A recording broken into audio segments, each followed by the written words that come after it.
You're listening to WCAT Radio, your home for authentic Catholic programming. Hi, everybody. This is Dr. Cynthia Toolin-Wilson, and I'm here on my show, Author to Author, with Matthew Schmidt, who has written a very interesting book, The Last Tribune. How are you today, Matt? I injured my foot earlier last week. Other than that, I'm fine. Okay. That's good. Just don't stand up or walk. Yeah. Uh-huh. So that's good. Would you like to start us with prayer? Okay. Mm-hmm. In the name of the Father, and the Son, the Holy Spirit. Our Father, who art in heaven, hallowed be thy name. Thy kingdom come, thy will be done on earth as it is in heaven. Give us this day our daily bread, and forgive us our trespasses, as we forgive those who trespass against us. And lead us not into temptation, but deliver us from evil. Amen. Saint Irenaeus, pray for us. So, tell me what led you to write this book. It's a combination of factors. I actually started by writing the ending, which I later wrote the book up to. So, I had several ideas. One idea that I had for a long time is a society where they decided the ruler by a series of duels, and that was one of the seeds. I also had read about I'm going to mispronounce his name, Rene Girard's theory of scapegoating, and started to mix that in, and that's where this book comes from. Okay, well, that's interesting. Tell us a little bit about it. Well, the story is about the society. I can't remember even I think it's called the United Tribes. I wrote this book a while ago. So worldwide culture that formed after a very terrible worldwide war using extremely powerful weapons. Only a few of which survived. And basically these power suits, these infantry weapons that are capable of destroying even cities, some of them survived, and the United Tribes use it to ritually determine the new ruler by having this tournament between tribunes who can use the power suits. So the story follows Irenaeus, who is one of the teenagers who's able to use one of them, and his climb through the ranks until he can finally join the final battle. Sounds like good science fiction. Yeah. Part of it was, well, the reason they have these super powerful battle suits is, like, okay, there's the Hunger Games where they have a bunch of boys and girls fighting each other. Yeah. Like, okay, realistically, the oldest men are going to be the ones who win because, like, physically strength. Yeah. A man and a woman of the same age, the man is almost certainly going to be able to overpower the woman. So, my idea is they have superpowers. Well, not really, but they're like cybernetic battlesuit things. Yeah. So it kind of evens the scale, so to speak. Yeah. I one of those suits for myself. I would like to even the field after 74 years. Okay. Yeah. So they have these powerful suits. What exactly can the suits do? Well, they can fly around really fast. They can launch nuclear weapons, shoot super powerful lasers. Wow. Basically, the first line is they told us we could destroy cities because these suits were used for were anti-city weapons, and they'd be like just one suit out of the whole infantry like unit. So thousands of people in these suits fighting each other, and then it kind of destroyed everything. So then the survivors were like, never again. So they built a society where there's this tournament to decide who's the absolute ruler. So there's no like election to contest, and and so most of the tournament is fought with virtual reality because obviously you don't want these suits fighting each other too often. And it's all virtual reality up until the final battle between the last two tribunes, and that's fought with real weapons in the city that's reconstructed after every battle. So I can spoil the ending because the thing is, the story doesn't make too much sense without knowledge of the ending. When you go back to the original types of science fiction, they really didn't have anything like this. You know, it's just kind of pathetic things like trying to go from planet to planet. You know, Well, and the other people or non-people. You know, no real good battles, or very few. Yeah, so it's I like the battles better. Good and evil fight. So basically, I had to write like 7 or 9 fight scenes. Oh. And at the end, I was like, okay, there's a reason people don't write too many fight scenes in the same book. It gets hard to make each distinct, and, you know, it's probably more than 9. Gosh. There's like several per chapter at some point. Because this is a novella, so I have to get through it quick, and lots of big tournaments, so got to keep going through the ranks. Yep. So, and so in the end, does good or evil win? Well, so basically the final battle is fought to the death because the idea being they don't want to trust just a simulation to decide who's the final ruler. So Irenaeus finds out that his childhood friend, who is from a different tribe, a different faction, is the other tribune, though he doesn't know it. So they end up having a final battle. He mortally wounds Melody, his best friend. Ooh. And then they're like, you know, the point of this wasn't actually to decide who wins. The point of this was to kill someone so it's a human sacrifice to appease the masses. So Melody dies, and Irenaeus is the victor. He's like, okay, no more of this, and he refuses to elect the supreme consul, the absolute ruler. And so it's not like so much there was good and evil, more it was like a bad situation where good people were in trying to kill each other because that's what the system made them do. Yeah, that's a good plot. Yeah, thank you. That's really good. It's always good against evil or evil against good. This is a whole different take on it. I like that. That's creative. Will there be, I think you said there would be more after this. It's going to be like ongoing. No, this is a one-off story because it ends with them dismantling the system as like no more killing people as a scapegoat for. What Rene Girard said was basically the scapegoats only work if you don't admit it's a scapegoat. If you admit that the person you're harassing or canceling or killing or whoever was just your way to vent your frustrations, then it's there's no fun in it anymore. It won't work to diffuse tension in the tribe. So basically, this final battle, televised final battle, they talk, and it's like, well, there was no actual point to this. This is just a scapegoat, a big ritual to sacrifice a teenager as a human sacrifice to appease the conflicting desires of the world. So, okay. Let's yeah, maybe you could have her look like she's dead and she comes back in the next one. No, there's no next one. Okay. Alrighty. So, so how many of these types of books have you written? Well, I've written. This is the only one in that universe. I've also written, I think, one other dystopian novel.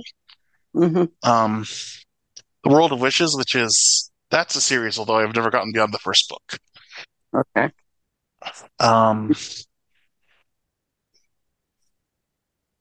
It's where I've written more dystopias. I don't know. I've written a lot of books that kind of goes together after a while. Hmm. Yeah, well, I can understand that. Yeah, that's it's after a while. I think when you're building your worlds, you probably keep going back to the same to some extent. Yeah, alter it a bit, but you know, world It's build. it's Yeah, auto plagiarism when you use the same themes in a different book. yeah, yeah. But you certainly can continue world building, Mhm. um, and just change it a little bit as time goes on, you know. So, Yeah. yeah. Hmm. So dystopias are interesting. It's it appeals to our more negative side, Mhm. and interestingly, I think that's something that it surprises me how many people enjoy them, because you'd think, since it does kind of reflect some of the problems we have as humans, that it would not be something that would fascinate people to such an extent, but it seems to. Anyway, that's my take on it. But what do I know? I've never written one. I'm a memoirist. Okay. So, so that's, everything there is factual.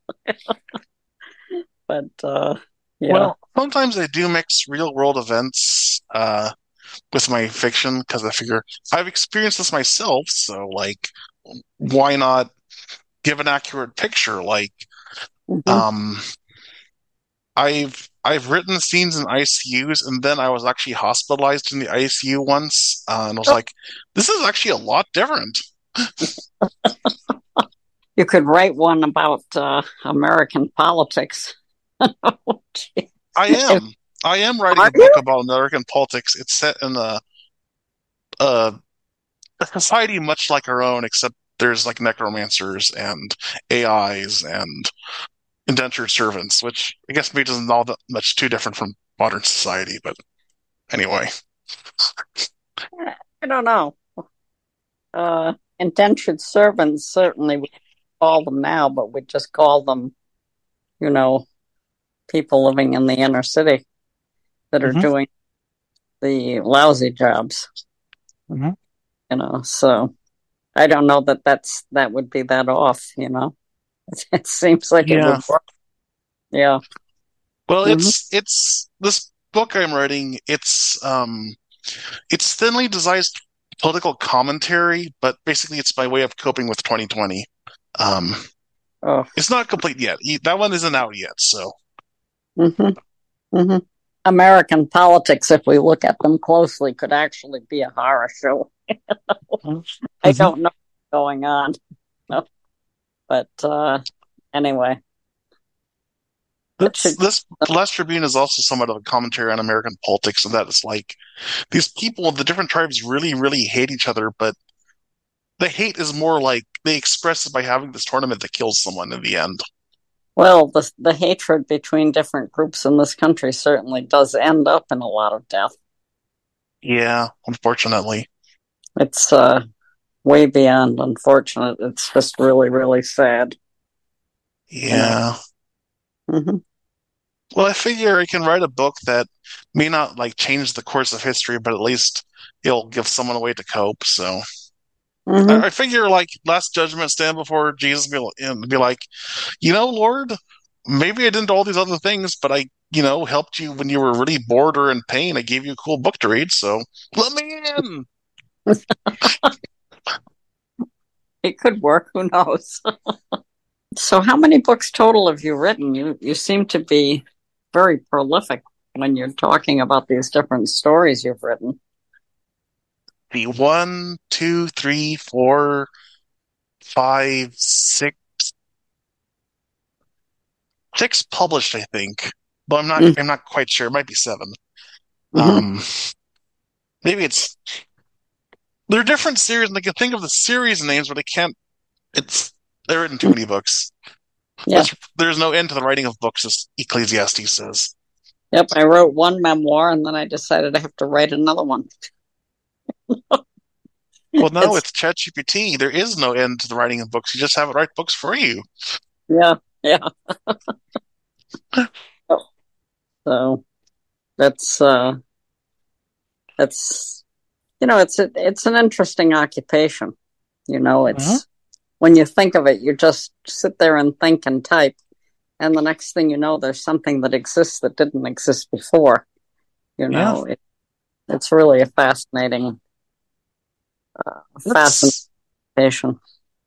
With fiction, you're kind of mixing different things. Like one of the influences for the Last Tribune was Ender's Game, which is also about people in virtual reality things starting to become like, well, in Ender's Game, it's like starship commanders, and then it turns out they're fighting this battle it wasn't actual virtual, they're fighting actual alien bugs from outer space. Which I guess, that can happen. You're shooting video game aliens, it turned up to be real aliens. Who would have guessed? Yeah. Well, at least, you've got a good imagination. Yeah, Yeah, you really do. You're blessed. thank you. Most of us have to drag stuff out. I can tell you don't, and that you enjoy it. That's great. Oh, yes, I do enjoy it. hmm hmm So, what what exactly you were telling me what your next book was going to be. I mean, are you thinking of a series, or are you thinking of um, a new path to go on or something? Well, the book I was talking about with the political commentary, that's a standalone. It's basically it's a society much like our own that becomes increasingly polarized and eventually develops into a full-blown civil war. And then the war is over at the end, and it's like, okay, well, that's statement made. I made my political commentary. I can be done now. Yeah, yeah. Actually, that may not be fiction. I know. That's the reason I'm writing this book, so I can cope. Yeah, it's really it's scary. It You know, is. it is, because who knows where this is going to end. I don't. That's for sure. Well, But God does, but yeah, but he's not letting us in on the secret. You see, that's what the problem. But I don't know. If God told everyone there'd be a civil war, I think there'd just be a civil war because people want to get it over with or something. yeah, Like, hey, let's sue each other so I can go back to watching Netflix. I don't know. yeah, yeah. It's the country is so polarized. It Polarized. is. Yeah, it makes the Civil War look like we were all on the same side. Yeah. It's insane. But we'll see what happens. We'll see what happens. hmm Less than 250 days until the election. Oh boy, yeah, I try not to do what I do instead of doom scroll. I'd like give myself like 30 minutes to doom scroll, then stop because otherwise I can just doom scroll all day. yeah, yeah. And most of the news is just the same from day to day. It's like hmm Donald Trump did this, Donald Trump did that. Okay, well, yeah, I mean, what's new? Yeah, yeah, yeah. It's interesting to see how the country has changed. And It I think, has. yeah, yeah. Well, I can see that probably more because I was born in 1950. So, Oh ni- yeah, yeah, so 1950. I mean, in the 1960s, everyone thought the country was falling apart because there were things like hippies. It's like, folks, you don't know what can really tear a country apart. you know? So, yeah. I was yeah, born in 1992 and I grew up. Uh, Things were different before 9/11. The 9/11 happened and things weren't the same afterwards. yeah, yeah, I found yeah, if you like look at series that sort of started before 9/11 and ended afterwards, you can see a different different tone change in art between those two dates. hmm hmm Well, I think we've always thought that we are invincible. Well, And now I think people may realize we're not. And I there think that was were a wake-up call. there were people denying there would be a civil war up until like 1860, and then there was one. It's like, oh well. And then I thought hmm it wouldn't last. I thought it would be over in like just a few battles. Well, no, it wasn't. Yeah, Um, yeah. hmm Yeah, it's interesting to see how people look at the political and social and economic world around us and have, they form their own opinions, and then all of a sudden those things get blown out of the water when activity really happens. yeah. hmm So, but yeah, it's an entirely different world from the way it was when I was a child. And, even with the 60s, which of course people still talk about how bad they were, but compared to some of the stuff that goes on today, not really. I mean, yeah, there was a lot of drugs, there was, a lot of bad things that occurred, but compared to the world today, it's like, it's not even in the same ballpark. So, Um, there was a card game you've probably heard of it called Magic: The Gathering that was released in around the same time I was born. mhm, Um, Towards the beginning, it stopped putting demons in this game because I was worried about backlash from the, I guess, evangelical right. mhm, Now they're boasting about how they have non-binary characters and they deleted a bunch of cards from their databases because they were racist. Which, okay, maybe that was a good thing, but still, it's like it went like a complete complete 180 from like we have to be careful the Christians do. We have to be careful of the woke lobby. yeah, yeah, All in just 3 decades. yeah, I know. There's still some concern, but nowhere near what there used to be. Yeah. Mm. So it's like freedom of speech and freedom of press. On how people say steroids. I say it's more like they're on speed and heroin at the same time. It's like it's Well, entirely different.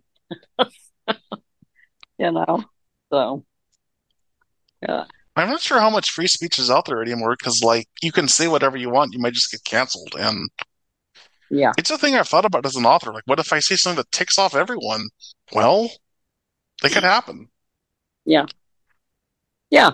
It could, but If I get canceled, I hope it's for something I said about God and not something about, I don't know, some other issue that's going to become everyone's favorite pet issue 20 years from now. yeah, hmm yeah. You never know. So it's interesting. It's an interesting commentary on our society because it has changed so much It over has. a relatively short period of time. I mean, if it was 1,000 years, people wouldn't even notice it. But it's like bang, change. But that must give you a lot of ideas too. So that's good for you for your writing. Yeah. Um, Mhm. I've I think a lot about like societies rising and collapsing. Actually, it was last year, I think. I got really interested into the late Bronze Age collapse, Mhm. which is around 1177 BC. Mhm. Things went very, very wrong, and a lot of empires collapsed around the same time.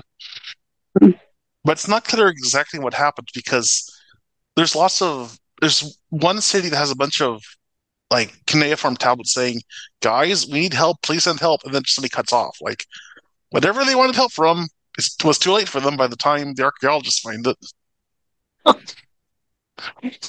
Oh boy, that also sounds interesting.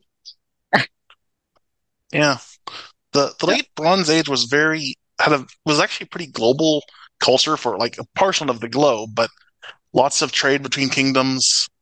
Mm-hmm. Bronze is hard to make. The tin and the copper are found in very different locations.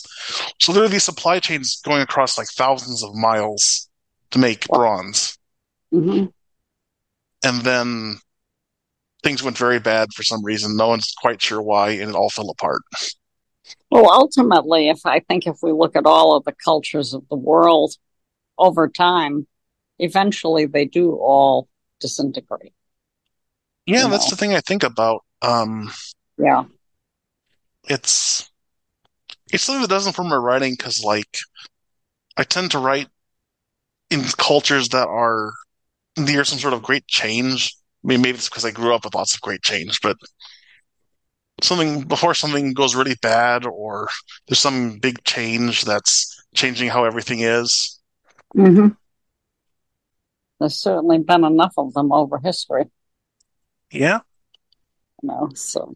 it, it's fascinating to see how different cultures have very different values and like in some cultures, like well, in biblical times, what we would call a slave, which was not quite the same thing as a slave in the 1800s in America. Mm-hmm. That was just not necessarily a bad life. It was because it's a position of respect, possibly. If you had, like, if you were a slave of an important person, you may actually have more cultural cred than some poor guy who doesn't have a job. Oh, as the world turns, there used to be I've always thought of that phrase. It used to be a television show, a soap opera, as the Mhm. world in the 50s, maybe the early 60s too. And, it was just, a uh, daily thing about how people lived, or this certain group of people lived. But it's like I think about that often. As the world turns, things do change. Yeah, And, you never know what the end result's going to be. I mean, really, no. who really would have thought when democracy started how it could lead to such division, you know, um, as opposed to everybody getting together and saying, okay, let's vote, and the person, the one that has the most votes gets it. It's like what's going on right now. It's almost like a gladiator fight, right? Well, that's why I wrote this book, which is about a gladiator fight. It's just It's a literal one unbelievable. instead of It's just unbelievable, how things have changed. The well, world changed. John Quincy Adams wrote, I believe it was John Quincy Adams, one of the founding fathers wrote, there has not been a democracy that has not committed suicide, basically talking about how mob rule inevitably destroys a nation. Yeah. And his Oh, other point was that a mob can basically be just as terrible as a tyrant. well, yeah. And I mean, we've just in the last few years, we've seen that occur. So, well, it gives you a lot to write about. Look at it that way. Just change Yeah. names and the location and tell the same story. Well, yeah, that's what I'm doing. Yeah. Well, okay, there's this The Necromancer's War, which is the book I'm writing that's thinly veiled political commentary. There's no direct analogs between politicians in the story and politicians in Mm-hmm. real life because I figured I don't want to go there. I don't want to like Yeah. create like effigies to mock. It's like there's demagogues and there's some Mm-hmm. terrible people and there's Mm-hmm. some people who are pretty good but they're on the wrong side of the war and there's people just trying to survive it all. Yeah. Yeah. Mm-hmm. Well, that's the way to go. Yeah. I think that's a good idea. And you don't want people to recognize if you're taking anything from the current world. So, I mean, it is political commentary. It is not thickly veiled. There's like a 2020 style event. Some people accidentally cause a massive ice age, and it causes global chaos, and mm, this leads to the disintegration of the League, which is the totally not the U.S. Oh no, it's totally not the U.S. we'll see. We'll see. Maybe, maybe we won't call you a writer anymore. We'll call you a prophet. I hope not. That would be like, well, I hope the stuff I'm writing about won't come true because I'm writing lots of terrible things. Yeah. Maybe I should write a book where there's a happy ending and everyone is happy, and then it'll be like, yay, this will happen. Probably not. Probably not. Well, the thing of fiction, you can end the story however you want, so it's like you don't have to be realistic. That's true. That's true.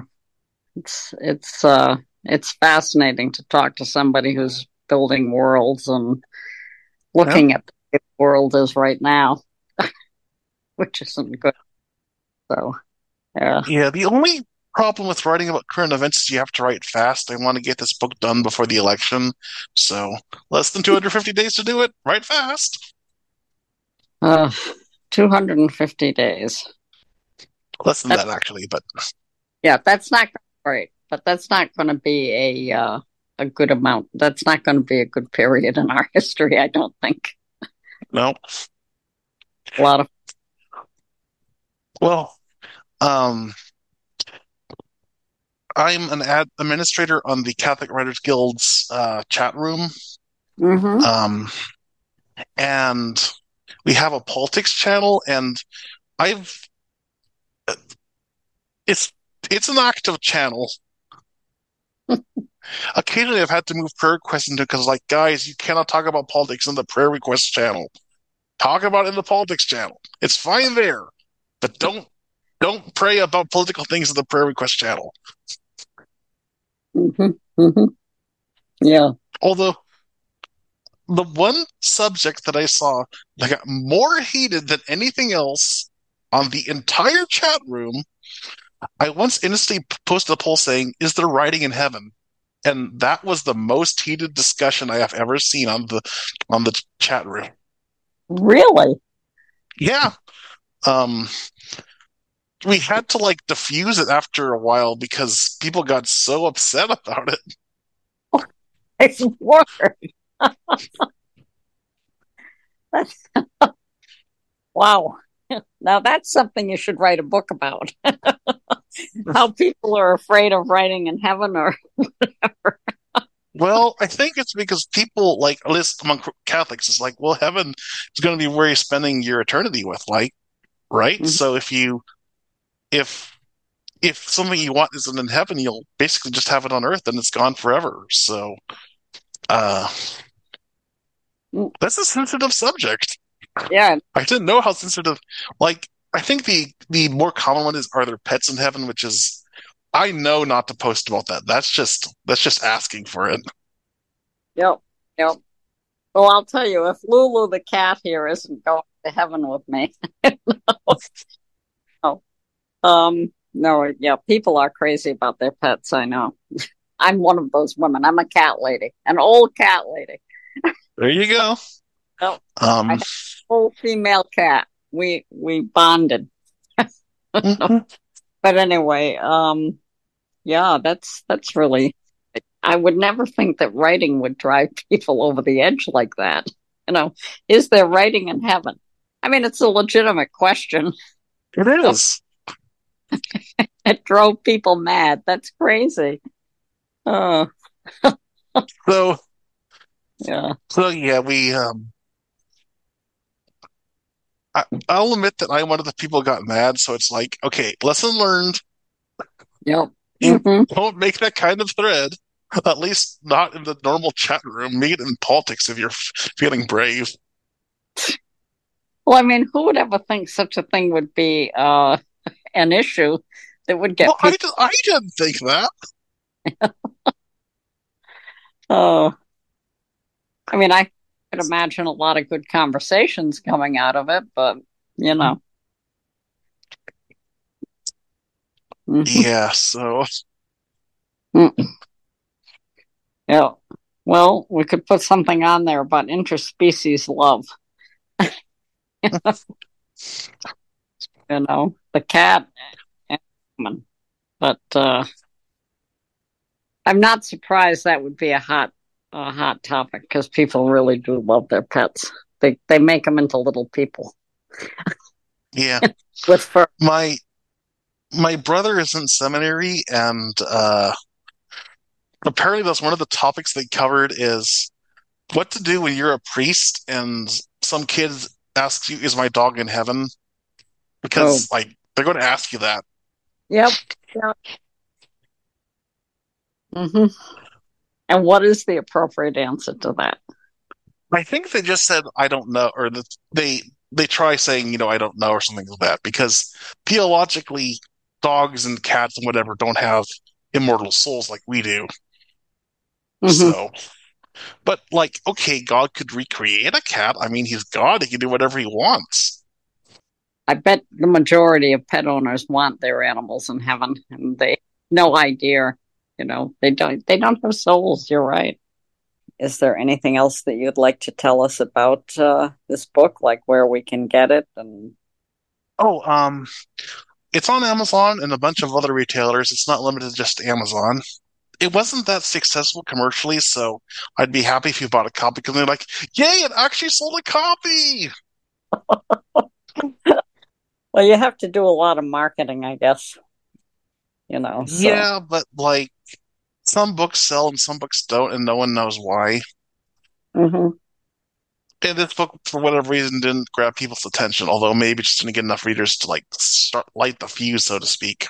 you never know. I mean, somebody may read it and tell somebody else, and the next thing you know, it might really get going. You never Well, I mean, know. it's happened to people with TikTok, like the Colleen Hoover lady. She was apparently just a mid-lister until TikTok decided she was awesome, and then suddenly she's just super #1 New York Times best-selling author. Hmm. No one knows why. I haven't read Uh, her books. They may be very good. I don't know, but I'm just like TikTok. so it's available on a wide variety of. Yeah, That's good. it's on Hoopla, and there's some library in Texas that owns a copy. So if you live in Texas, you might check your local library and have the one copy that's there in Texas. Well, I hope you have a lot of success with it. Actually, maybe Okay. if the right person reads it. You never know what'll happen. Yeah. So I do wish you luck. And Thank you. yep, when you finish another book, you should get in touch with Sebastian, and we'll do another interview. Yeah. Well, the Necromancer's War is almost finished. It's like 70,000 words in out of hopefully 100,000. Mm. It'll be some time after finishing that I get it published. But God willing, before the election. That's my goal. Yay! Yeah. All righty. Well, we'll hope for that then. Okay. Would you like to close us in prayer? Oh, sure. Hail Mary, full of grace, the Lord is with thee. Blessed art thou among women, and blessed is the fruit of thy womb, Jesus. Holy Mary, Mother of God, pray for us sinners now and the hour of our death. Amen. Well, maybe I'll see you at the next actual convention. Quite I am, possibly. yeah, I am a member of the guild. I haven't gone to any of the meetings yet, Mhm. but maybe the next one. So Okay. hopefully, Hopefully. I'm going, God willing. Which always put God willing, like, I will fly to such and such a city and meet people, God willing. okay. Well, it is true. It is God's willing. All right. Well, you have a good night, and You too. I hope you have a lot of success with the book. Thank you. Yep. You take care. You too. Yeah. Bye-bye. Bye. Hello, God's beloved. I'm Annabelle Mosley, author, professor of theology, and host of Then Sings My Soul and Destination Sainthood on WCAT Radio. I invite you to listen in and find inspiration along this sacred journey we're traveling together to make our lives a masterpiece and, with God's grace, become saints. Join me, Annabelle Mosley, for Then Sings My Soul and Destination Sainthood on WCAT Radio. God bless you. Remember, you're never alone. God is always with you. Thank Thank you for listening to a production of WCAT Radio. Please join us in our mission of evangelization. And don't forget, love lifts up when knowledge takes flight.